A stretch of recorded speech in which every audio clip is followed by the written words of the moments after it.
Ang laban ni Pagara, tara mga body, at atin itong pag-usapan.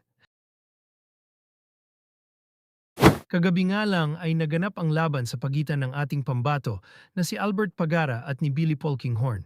Bigong maipanalo ni Albert Pagara ang laban.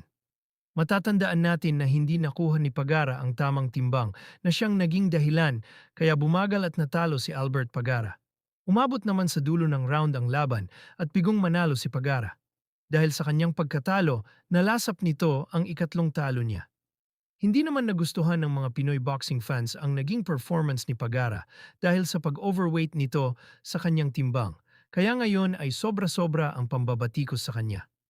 Sa kabilang update naman mga body, matapos pumanaw ang isa sa mga assistant coach ni legend Manny Pacquiao ay binisita niya agad ito at nagbigay ng pakikiramay.